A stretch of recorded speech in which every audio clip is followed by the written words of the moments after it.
BBC, as part of an ambitious project involving instructors, staff, and talking squirrels, we are developing videos to help you with your writing skills. Because communicating science effectively is an incredibly important part of being a good scientist.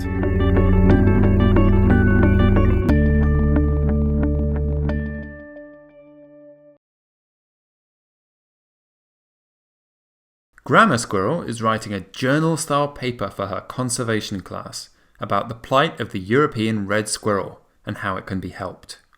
This species is becoming rare due to a number of factors, including competition from the grey squirrel. She understands the importance of including lots of relevant sources and their citations in her paper, which will come from the work of other people researching similar things. As a result, she's been doing lots of reading. The night before her paper is due, she sits down to put her thoughts into text. But as the minutes tick away all too quickly, she realizes that she's partitioned too much time for research and not enough for writing.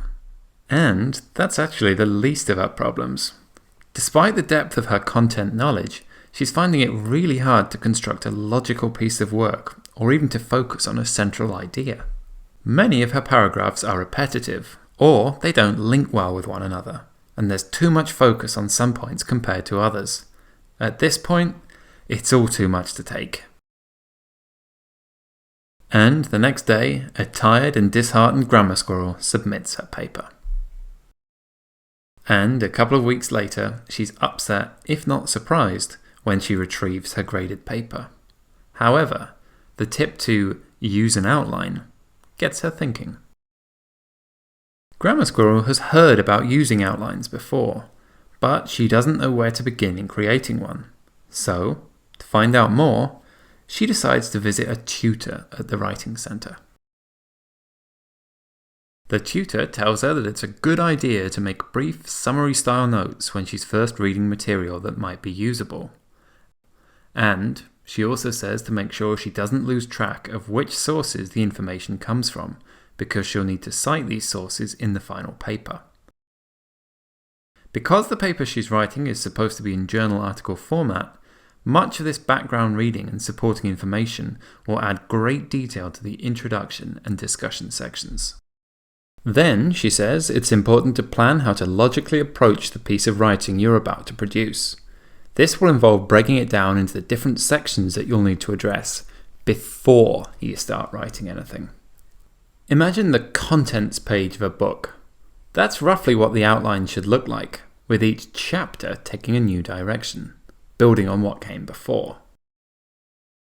The tutor says that once the outline is complete, Grammar Squirrel should go back to the summarised notes from all of her reading and brainstorm from these how and where she can add them in as sources and citations in her paper by using the outline as a framework. She should also start to plug some of this information into the outline at this point. For example, some of that information that Grammar Squirrel read about increased acorn prices lowering birth rates, that would fit nicely into the introduction. Once that information has been plugged in, it's time to use the outline and go and write that paper. It's usually best to do this draft in one sitting and then leave the editing for another day. And remember, a draft is just that, it's a draft, so don't spend too long perfecting sentences at an early stage. It's a good plan to wait at least 24 hours before reviewing that first draft with fresh eyes. When the day of editing does come, try to make sure there's only one main point per paragraph, and then make sure that information moves from general to specific within each of these paragraphs.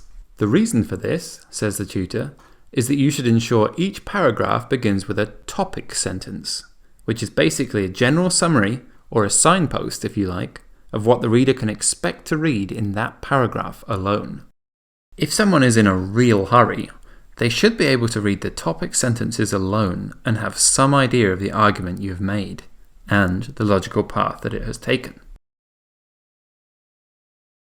Finally, says the tutor, make sure each sentence within all the paragraphs transitions smoothly and logically into the next one. To help with this, she advises the use of short, succinct words or phrases, like these. With all of this useful information now locked away in her brain, Grammar Squirrel heads home with a good feeling about her next paper.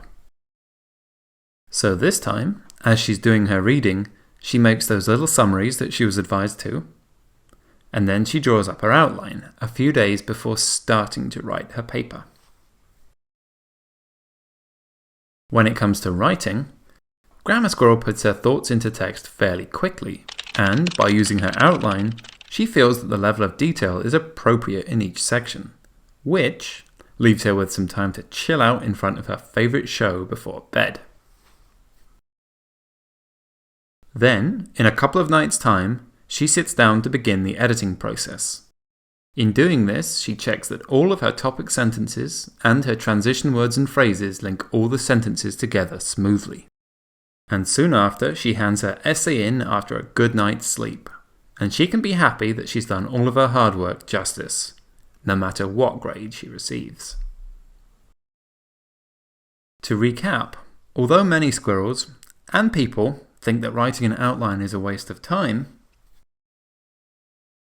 it really is one of the best ways to maximize your chances of crafting a cohesive, logical piece of writing. And, just as important for some squirrels, it'll save much more time in the long run. As a quick checklist, remember that to create and use an outline, you should follow these basic steps.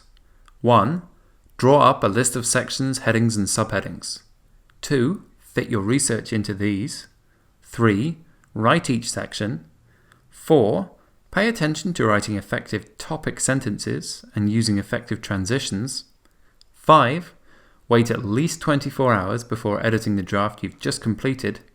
And 6. Read thoroughly and consider revisions.